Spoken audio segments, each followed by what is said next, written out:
Hello.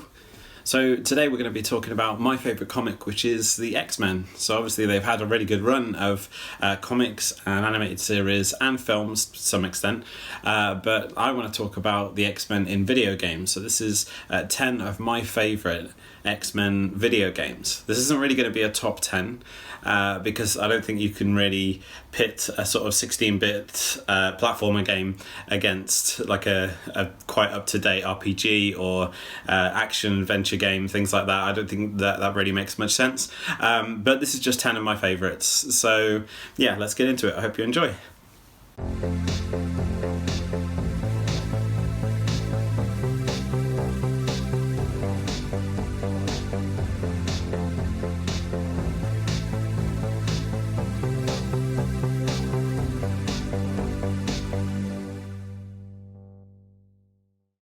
So first up, we're looking at X-Men on the Mega Drive, or Sega Genesis if you're in other parts of the world. This one was the first ever X-Men game I have played, and when I was a child I found out that this was coming out via lots of magazines, and I was a bit obsessed with it because I was loving the comics and I just wanted to find this game and play it. It looked amazing, and it was amazing, but it took us a while to find it. It's a great platformer game. The soundtrack and the sounds in this game are so strange, and I never thought I'd hear any of those sounds coming out of my TV from the Mega Drive.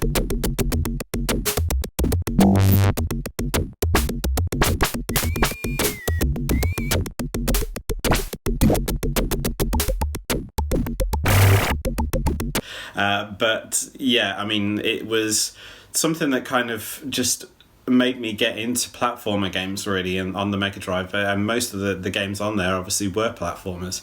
This one you can play as Wolverine, standard, Cyclops, Gambit and Nightcrawler, but you can also have the other X-Men come in and assist you. So you have Jean Grey, who picks you up when you fall off things. You can get Storm, Archangel and Rogue to come and help you fight, and you also have Iceman, who builds a bridge between certain platforms if you can't get to places. It's not very helpful all the time, but there's a couple of levels where he does come in handy once. But this one was great. It was really good fun. It showed off their powers quite well, and it was a really sort of nice introduction to some of the other villains that aren't necessarily well known in the animated series or in the films or anything like that. This basically concentrated more on the comic style of it. It's weird how sort of playing these games recently, going back to them, I've realised how difficult they were back in the day, and especially because we couldn't save then as well. So if you were trying to get somewhere on this video game, you just had to, plow on for as long as you could, or pause the game. So yeah, I found out how difficult this was by playing it again recently. I do still have my original copy, so I didn't get rid of that one. But yeah, this one was fun, and it was my first introduction into sort of X-Men video games. So next up we have the sequel to that game, and that is XMen II Clone Wars. So this one again was on the Mega Drive or Genesis, and it had the same roster as the first one, but then they added Beast, Psylocke, who was strangely very, very popular in games from then on. Obviously she was the sort of sexy element that they brought to it, and also it was the first game where you could play Magneto. You could actually unlock him. I think it was on the third level. You get to the end and you meet Magneto, and then he joins your cause. It is quite unfortunate that some of the characters that are on the box art, i.e. Jean Grey, Storm and Bishop, actually don't appear in this game. So I'm not quite sure why they went with that picture, but this one was a video game where you were against the Phalanx. It was a really cool game. The graphics were a lot better than the first one, and it had some nice little touches where you could sort of charge up people's abilities, and the more energy you had meant that you had like bigger mutant abilities basically. So that was quite fun, and it meant that you wanted to sort of keep your energy level topped up, so that was great. Some of the characters could stick to walls, which I really liked. You could climb on walls or the ceiling if you were like Wolverine or Nightcrawler or Beast, and Psylocke could sort of cling to walls in the way that she couldn't really run up them, but she would sort of jump and cling to it and then jump up. It's one of those games that I played when I was young and never actually got to complete it. It was that difficult towards the end, as old games were, I suppose. And it was one that I've always wanted to see the end of it, so maybe I'll try that next and try and get through to the end. But I did really enjoy it. It was a great sequel, and yeah, it was a lot of fun to see some of those characters there. The strange thing about this game is that it does throw you into the game straight away. So as soon as you load it up, it chooses a random character for you and just starts the level. And you get through the first level, which is a sort of snowy level, and then you get to the main menu and the character select screen. So if ever you wanted to start the game as a certain character, you used to have to hit the reset button on your Mega Drive until you got the one you wanted. That was always a strange decision to me, but it was quite fun. So next up is our first fighting game, as in one-on-one fighting game, and that is Children of the Atom. So it's a Capcom Street Fighter style game. It had a really great stylistic look to it. They were very Street Fighter-esque, and obviously it led to lots of sequels where it was X-Men vs Street Fighter, and then eventually Marvel vs Capcom. But this one was, for me, my favourite. This one was the one that was just X-Men characters, and mostly all of the ones that I wanted to play. I did find it quite strange that it had characters like Spiral in it, and Silver Samurai, and Omega Red to some extent as well. But it was just a lot of fun. There's always a lot going on the screen, and yeah, it was always funny to have the X-Men announce their powers or special moves as they do whenever you're fighting when you're playing Capcom games. But yeah, this one was a classic. It was a really good introduction into that sort of Street Fighter genre, but bringing Marvel characters into it. So I really enjoyed this. So next up we have an X-Men game that is centered around Wolverine. Who would have thought it? So Wolverine's probably not my favourite character in the X-Men. I don't find him particularly interesting, but sometimes you've got to take the sort of X-Men where you can get it. So this one was one of the games that I bought for the original Xbox, and I really enjoyed it. It was strange that it had Hugh Jackman on the front and it said that it was XMen II Wolverine's Revenge, when this was nothing to do with XMen II the movie, but I suppose they just used it to sell the game. So this game had a great voice cast. We had the one and only Mark Hamill, aka Luke Skywalker or the Joker, and he was playing Wolverine. He was the title character. He did a great job in that as well. We also had Patrick Stewart as obviously Professor X, and he reprised his role. This one is a strange one because it's probably the game that requires the most skill out of this list. Once you get the fighting style locked down, so it has a really strange fighting style where you can fight people and then all of a sudden kick into almost like a sort of finisher mode where you can choose to attack as many characters as you have around you in a certain way, and then press certain buttons in a combination and do almost like a finisher to all of them, or just two of them, something like that.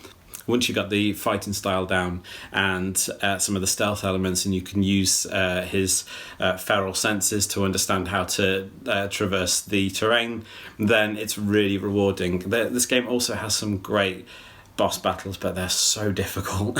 Especially Sabretooth and Magneto. They were super tough.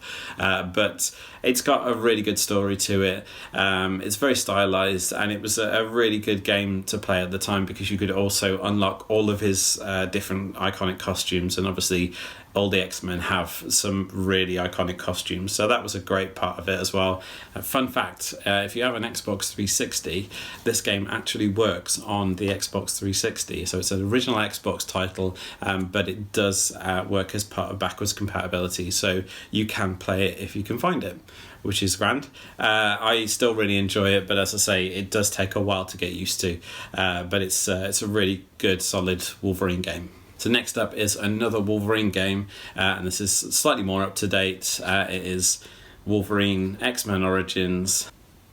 So we all know about this movie. It wasn't great, was it? It had a lot of elements that people didn't like about it, and it wasn't particularly that violent for a Wolverine film. We wanted something that was a little bit more visceral, and something that had either an R rating like Logan did, or just showed off what he could do, and I don't think the film did. However, this game really does. So as you can see, it is so violent, it's so gory, and apologies to anyone who wasn't expecting that, but the fighting in it is just so brutal. The finishes and all the different things you can do with the sort of background interactions. You can hit people onto spikes, you can throw them off cliffs, all sorts of things. It was just a really, really great game to play as like a sort of Devil May Cry Bayonetta style kind of thing. It does follow the story of the movie, kind of. It does kind of take a few twists and turns in different places, and it does include some X-Men characters that aren't in the movie as well, which is great. And as you can see with this one as well, it does have all of his iconic costumes in. So you have obviously the yellow classic costume, you have the sort of brown rebirth of his costume as well, and also the X-Force grey one, as well as the regular Hugh Jackman one. Hugh Jackman does the voice in this, which is great. He does a really good job. We know that he does a good job as Wolverine. He might not be the perfect height, as everyone says, but he did a really good job with what he had. But yeah, this game is so good if you get a chance to track it down. One of the things I really liked about it was the fact that you can actually visually watch him heal. Obviously his costume heals as well, which is quite bizarre. But when you take damage, if you sort of stand still or just, walk around slowly or something, you can see him regenerate, which is really fun. So yeah, X-Men Origins Wolverine. Don't watch the movie again. Don't put yourself through that, but definitely check out the game. It's so good. So next up is a game that I've only been able to play recently, and that is XMen Mutant Apocalypse. So the reason why I've only been able to play it recently is because I never had a Super Nintendo to play it on. I always had Mega Drive or went to PlayStation and then Xbox. So this one I was able to play on a sort of Raspberry Pi emulator kind of thing, and it was great. I can't believe that I missed this one out. It was really fun, and it has the same roster as some of the Mega Drive ones as well. So you have Psylocke and Beast added to the original roster of the Mega Drive game. This one just looks so much more like the cartoon though. It's like lots of big, bold, colourful characters. And the good thing about this as well is that it also has special moves that are a bit similar to the ones that you get in Street Fighter. So you press your sort of Rose Fireball like down towards and a button to do certain things, which I thought was a really cool addition to the game. I've only played it for a little bit recently, and as I've said, I'm still not very good at those old platformer games, but I am getting used to it and I'm really enjoying it. And I have to say, just really like the graphics to it. So I had to put it in this list just because I was so surprised at how good it looked, and just how fun it was, even though obviously with it being an old school game, like a platformer, it can get quite repetitive. But as an X-Men game, it looks great, and I can't wait to see where it goes in the game. I'm definitely going to play it some more. But if you can get hold of it, this is quite a good fun game to play, especially for kids as well, just because it looks so bright and colourful. So next we have another fighting game, but this one is a 3D fighter, and it's Mutant Academy 2. So obviously there's two Mutant Academy games from the original PlayStation. The second one is definitely my favourite. It has the roster from the movie of the characters, but also lots of people added on as well. And it has some classic costumes in there, but one of the things that I really liked about it was the fact that you could unlock the costumes from the movie. This game actually had a lot of secrets and unlockables in it, which I really liked. One of them was a secret level, which was the swimming pool area of the X-Men mansion. All the characters are in either swimming shorts or a bikini, and you get to fight it out beside the pool, which I thought was fun.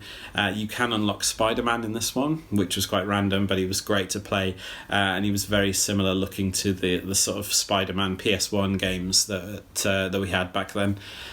The other one that was unlockable, which was a bit problematic, was being able to unlock Professor Xavier. being able to play as him and control people's minds was quite fun, but then watching people punch a guy in a wheelchair and have him tip over was it just left a bit of a sour taste in your mouth. It just didn't look very nice.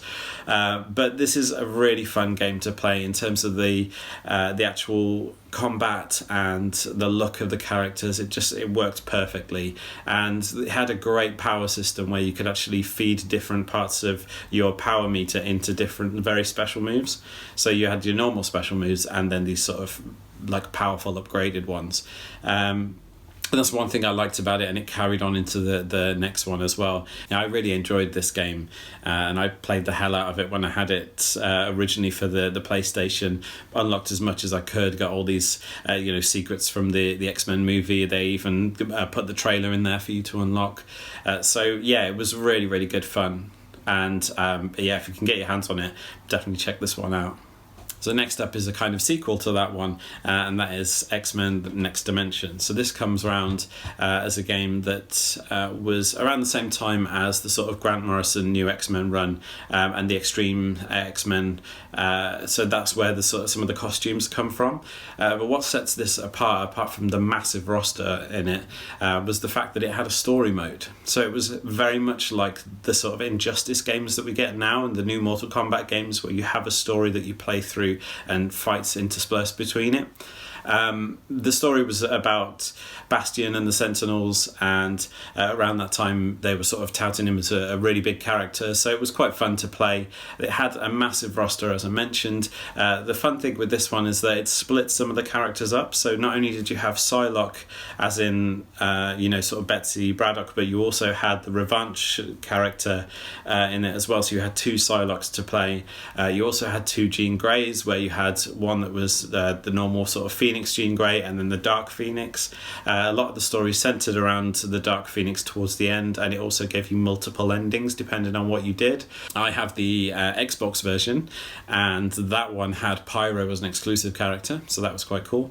So this one had loads of costumes to unlock, everything from ones that were similar to the X-Men animated series all the way up to the modern ones that this game was based on with the comics. So it gave you a lot to do. It had some great sort of interactive elements in the terms of like you could hit people into other parts of the arena. So you could punch someone out of the window of the X-Mansion, and then when you get into the garden you could hit them into the basketball court, go down into the area where the X-Jet is, have a fight in there, hit them onto the lift and go back up to where you started in the X-Mansion, which I thought was hilarious. Also, characters like Jean Grey could pick up objects around them and hit you with it, which was quite fun. This one is quite clunky, I have to admit. It's quite slow, and the fighting is quite clunky. You could tell that it was very much taken from the Mutant Academy style, and a lot of the moves are very similar to Mutant Academy. But it is so much fun, and if you get a bunch of people around and all play it together, you kind of forget the clunkiness, and you forget what's sort of holding it back, and you just enjoy a really good fun fighting game. So if you can get your hands on it, another one that I definitely recommend. But if you're a fighting game fan, definitely check it out, just for the way that the story mode's done, and also the way that the sort of level changes are done as well. It's done really well, and you could tell that it was the basis for a lot of things that came much later on, so it was a bit of ahead of its time, I think. So our penultimate game is a bit of a switch up in genres. This one is more of your sort of RPG type game, and this one is XMen Legends II Rise of Apocalypse. So the XMen Legends games are held in quite high regard in terms of X-Men video games. They were a really great way to sort of team up in a team of 4. You could pick your X-Men roster, level up RPG style, but it's very much like a sort of Diablo top-down kind of action RPG. It had really, really good RPG elements to it as well. You had a lot of control over how you wanted to upgrade your characters, which was cool. The first one centered around Magma. She was your sort of way into figuring out the world of the X-Men and how this was all going to work. So the premise of this one was that the X-Men and the Brotherhood had to come together, team up to take on Apocalypse and also save Polaris. And obviously Apocalypse is trying to bring about the Age of Apocalypse. So we had Dark Beast in there as well, which was quite fun. It was just a really good game because they combined these two teams, so it made sure that you could play just a lot more characters. You could play Magneto and Scarlet Witch and Juggernaut, people like that. And if you're new to that kind of genre, it is quite grueling. It can be quite a difficult experience, but it is quite rewarding, and it is quite fun to make a team up of your favourite heroes and villains. You can sort of combine them however way you want to, and also obviously, as we know, one of the great things about these games is that you have lots of different things to unlock, so you have lots of huge abilities that will help everyone that you can unlock later on in the game, which is really good. So yeah, this one obviously kind of brought about the Marvel Ultimate Alliance games, which are still going now, and it is a kind of a Diablo style, so if you like those games and you like X-Men, can't really go wrong with this one, I guess.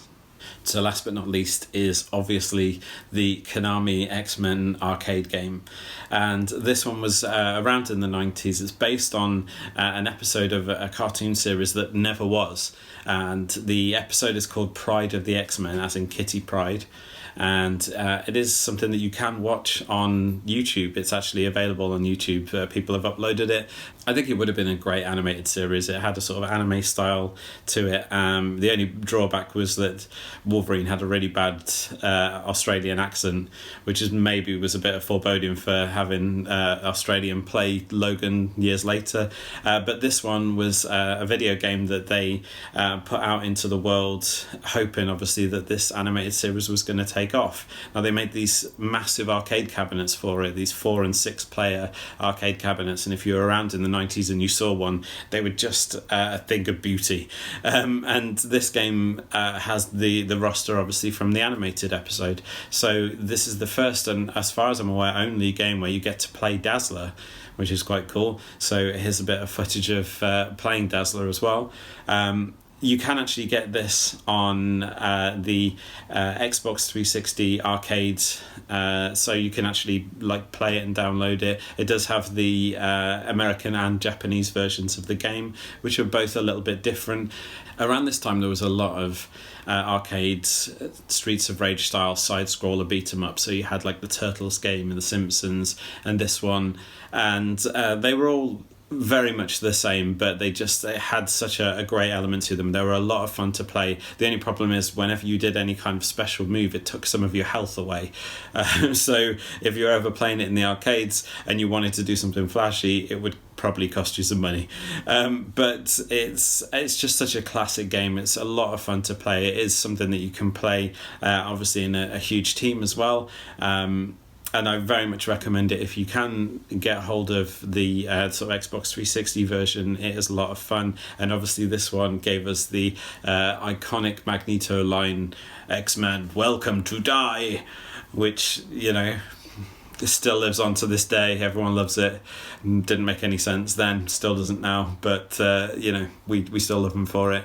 But this one was you know, one of those games where if you talk about it to someone who played it, they just have the best memories of it. It was just so bright, so colourful, and so much fun. So that's it. That's my 10 favourite X-Men games. Let me know, obviously, in the comments if you've played any of these, or if you want to, or if there's any that I've missed out on. Some of the X-Men games weren't actually released in this country back in the day. I know Wolverine Adamantium Rage was never released on here, so it's good that we can now sort of have these like emulators that we can actually pick up some of these games, even though they're not available anymore. Shout out to games like X-Men Destiny, which had good intentions but ultimately sucked, and also X-Men and Spider-Man game from the Mega Drive, which was so ridiculously difficult that I don't think I ever got through one level of it. It was so tough. Even today I can't get that far on it, so it might just be me as a rubbish platform gamer, but yeah, that one was grueling. A massive thank you to everyone who's already subscribed to the channel and anyone who's interacted with me on here. Let me know, obviously, if there is any lists that you think I should do, or if there's any games that I haven't covered that I probably should. But yeah, I'll see you in the next one. Bye!